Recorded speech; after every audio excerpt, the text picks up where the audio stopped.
The history of the Indian subcontinent is often written in stone. We see it in the grand inscriptions of emperors, the intricate carvings on temple walls, and the durable tools left behind by the Neolithic age. But sometimes, history is written in bone, hidden beneath layers of soil, waiting to whisper a different story about the land we think we know. Such is the case with a remarkable discovery in Molapalayam, a quiet village near Coimbatore in Tamil Nadu. Here, amidst the remnants of a pastoral settlement from 3,500 years ago, archaeologists have unearthed 4 small, unassuming bone fragments that are shaking the foundations of Indian zoo archaeology. They are not the bones of cattle, though cattle were plentiful there. They are not the bones of the black buck or the deer that still roam the fringes of the forests. They are the metacarpals and carpals, the foot bones, of Rhinoceros unicornis, the Great Indian One-Horned Rhinoceros. To the layperson, this might seem like a trivial detail, just another animal in a pile of ancient refuse. But to the paleontologist and the ecologist, it is a revelation. It suggests that until relatively recently, in the span of geological time, the dry, industrial heartland of western Tamil Nadu was a lush, swampy mosaic of tall grasslands and riverine forests, home to one of the world's largest megaherbivores. The Molapalayam rhinoceros is not just a fossil. It is a ghost of a lost ecosystem, a witness to a dramatic climate shift, and a key that rewrites the Holocene range of Indian megafauna. Today, we are going to reconstruct this lost world, moving from the excavation trench to the ancient climate records, to understand how a 2-ton giant vanished from the south. The story begins in the Noyal River Valley. Historically, this region has been overshadowed by the grand dynasties of the Cholas and Pandyas, but it is rich in prehistoric secrets. Between 2019 and 2024, a team of archaeologists led by Dr. V. Selvakumar of Tamil University, Thanjavur, undertook excavations at Molapalayam. The site was identified as a Neolithic settlement, a critical location where early humans were transitioning from hunter-gatherer lifestyles to settled agriculture and animal husbandry. The excavation was meticulous. As the layers of earth were peeled back, they revealed the daily life of a community that lived there around 1600 BCE to 1400 BCE. There were potsherds, stone tools, and the charred remnants of ancient hearths. But the most telling evidence came from the garbage of the past, technically known as the faunal assemblage. Over 2 seasons of excavation, the team recovered a massive collection of bone fragments. To the untrained eye, they were an indistinguishable heap of calcium. But under the scrutiny of zoo archaeologists like G.S. Abhayan from the University of Kerala, the bones began to speak. They identified 28 different animal species. The vast majority were domesticates. There were humpbacked cattle, known as Bus indicus, along with sheep and goats, painting a picture of a thriving pastoral economy. There were also wild animals, including nilgai, black buck, 4-horned antelope, ketal, and sambar deer. This was clear evidence that these early farmers supplemented their diet with hunting. And then, there were the 4 anomalies. 2 metacarpals and 2 carpals stood out for their robusticity and distinct morphology. They did not fit the gracile anatomy of the deer or the bovine structure of the cattle. Comparison with reference collections confirmed the impossible. They belonged to an adult Indian rhinoceros. The dating was secure. The stratigraphy and associated radiocarbon dates placed these bones firmly in the middle of the 2nd millennium BCE. This was not a fossil from the deep geological past, millions of years old. This rhino walked the banks of the Noyal River. At the same time, the Egyptian pharaohs were building temples, and the Vedic culture was taking root in the north. To understand why this discovery is so shocking, we have to look at the modern and traditional historic map of the Indian rhinoceros. Today, the Rhinoceros unicornis is a conservation success story, but a geographically restricted one. It is found almost exclusively in the Terai Arc landscape, the humid, flood-prone grasslands along the southern foothills of the Himalayas, in Nepal and India, in places like Kaziranga and Chitwan. For decades, standard zoological texts assumed this was the species' natural home. It was believed that the rhino was a specialist of the Himalayan wash plains. While historical records from the Mughal era mentioned rhinos as far west as the Indus Valley in modern Pakistan and as far east as Myanmar, the southern limit was always fuzzy. Most maps drew a line somewhere around the Godavari River or the Narmada Valley in central India, assuming the dry Deccan Plateau was a barrier the moisture-loving rhino could not cross. The Molapalayam find shatters this assumption. It pushes the range of the Indian rhino more than 1,500 kilometers south of its current stronghold. It proves that the species was not just a northern specialist, but a pan-Indian megaherbivore capable of thriving in the deep south, almost to the tip of the peninsula. This is not an isolated anomaly, though it is the most definitive. It connects the dots with 2 other overlooked discoveries in Tamil Nadu. At a Neolithic site called Payampalli, in the Tirupattur district, fragmentary rhino bones were found decades ago.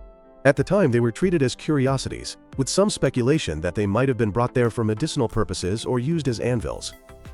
Then there is Sathenkulam. In the late 1970s, a fossilized rhino skull was found in a well in the Thoothukudi district near the southern tip of India. However, this skull was dated to the Pleistocene, roughly 30 to 40,000 years ago, a much older epoch. The Molapalayam find bridges the gap between the ancient Pleistocene presence and the modern era. It confirms that rhinos didn't just live in South India during the Ice Ages. They survived there well into the Holocene, coexisting with human civilizations that were building permanent villages. The presence of a rhinoceros serves as a biological barometer. Unlike the leopard or the jackal, which can adapt to a wide range of environments, the Indian rhino is habitat-specific. It is a grazer that requires vast quantities of tall grass, like saccharum and phragmites, and, crucially, water. Rhinos are semi-aquatic. They need wallows to regulate their body temperature and escape biting insects. They cannot survive in true deserts or dry scrubland. Therefore, the Molapalayam rhino is undeniable evidence that the environment of the Coimbatore region 3,500 years ago was radically different from today. Present-day Coimbatore is in the rain shadow of the Western Ghats. It is a semi-arid region, famous for its cotton cultivation, which requires dry heat, and its industries. The landscape is dominated by dry deciduous forests, thorny scrub, and agriculture. If you released a rhino in the Noyal River Valley today, it would likely perish from heat stress and lack of suitable forage. The fossil evidence implies that during the mid-Holocene, this region was a green corridor. Paleoclimate data supports this. Studies of the Palar River paleochannels and pollen analysis from the Nilgiri Hills indicate that the Indian summer monsoon was significantly stronger between 6,000 and 3,500 years ago. This period, known as the Holocene wet phase, would have turned the river valleys of Tamil Nadu into lush, swampy networks. The Noyal River would not have been the seasonal, often dry stream it is today, but a perennial flow flanked by wide floodplains of elephant grass, a perfect rhino habitat. This green Holocene supported a guild of megafauna that is now fractured. The Molapalayam excavation found remains of the gar, or Indian bison, and the water buffalo, alongside the rhino. These are all water-dependent grazers. It suggests a landscape similar to modern-day Kaziranga National Park, a wet savanna teeming with life, thriving in the shadow of the Western Ghats. The scientific rewriting of the rhino's range finds a fascinating parallel in the cultural memory of the Tamil people. Sangam literature, the ancient corpus of Tamil poetry dating from roughly 300 BCE to 300 CE, contains references that have long puzzled scholars. There are mentions of an animal called the Oru Kotu Aa, literally the one-horned cow or one-horned animal. In the Kalatakai and other anthologies, poets describe a powerful, thick-skinned beast. Later commentators often Sanskritize this as Kandamirugam. For years, historians debated whether these were mythical creatures or hearsay from travelers who had been to the north. The Molapalayam discovery suggests these were not myths, they were memories. If rhinos survived until 1400 BCE, they were present in the oral traditions that coalesced into the Sangam epics. The memory of the one-horned beast likely persisted in the folklore of the pastoral communities long after the animal itself had vanished from the landscape, eventually finding its way into the written verses of the Sangam poets. Furthermore, rock art in central India, specifically in Madhya Pradesh, vividly depicts rhinos being hunted by men with spears. While no definitive rhino rock art has been publicized in Tamil Nadu yet, the Molapalayam bones bear the marks of human interaction. The context of the find, mixed with food refuse, strongly suggests that the Neolithic inhabitants of Tamil Nadu hunted the rhino. It was not just a beast of the landscape, it was prey, a source of massive quantities of meat and hide, and perhaps a formidable adversary that lived in the cultural imagination as a symbol of raw power. If the rhino was there, why did it disappear? The Molapalayam bones date to the cusp of a major transformation. Around 1500 BCE to 1000 BCE, the climate of peninsular India began to change. The Holocene wet phase gave way to a progressive aridification. The monsoon weakened. The broad, marshy floodplains of the Noyal and Kaveri rivers began to dry out, shrinking into seasonal channels. The tall grasslands were replaced by the hardy, drought-resistant scrub vegetation we see today. This climatic shift was the death knell for the southern rhino. Unlike the elephant, which could retreat up into the cooler, wetter hills of the Western Ghats where they remain today, the rhino is a creature of the floodplains. It is not built for steep mountain terrain. As the wetlands dried up, the rhino populations would have been fragmented into smaller and smaller pockets of suitable habitat, essentially refugia, around the remaining permanent water bodies. It was in this vulnerable state that they faced a second threat, the Neolithic human. The pastoralists of Molapalayam were not just passive observers of nature, they were active modifiers of it. They grazed large herds of cattle, which would have competed with rhinos for the best grass. They likely burned forests to create pasture, altering the vegetation further. And, as the bone fragments testify, they hunted. In a shrinking habitat, A slow-breeding animal like the rhino, which has a gestation period of 16 months and raises only one calf at a time, cannot withstand sustained hunting pressure. The combination of climate change, specifically aridification, and anthropogenic pressure through hunting and habitat competition created a double whammy that drove the Indian rhinoceros to extinction in South India.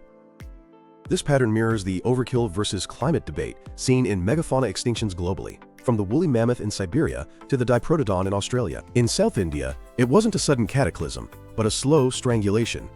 The rhino held on longer than expected, surviving well into the agricultural age, but eventually, the drying land and the rising human population pushed it off the edge of the peninsula.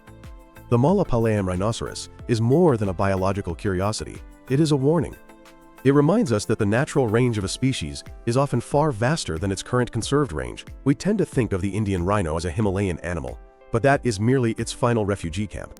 Its true heritage is that of a pan-Indian giant that once wallowed in the rivers of Tamil Nadu. It also highlights the fragility of our ecosystems. The transition from the lush, rhino-supporting wetlands of 1500 BCE to the semi-arid scrub of today happened over just a few millennia, a blink of an eye in geological time. As we face a new era of rapid climate change, the fate of the Molapalayam rhino serves as a somber testament to what happens when the delicate balance between climate, habitat, and human activity is tipped. The bones found near Coimbatore have done what no text could. They have resurrected a lost world. They force us to look at the dry fields of Tamil Nadu and see the ghosts of the tall grass, to hear the phantom splash of a 2-ton giant in the Noyal River, and to acknowledge that the history of India's wildlife is far deeper and far more dynamic than we ever imagined.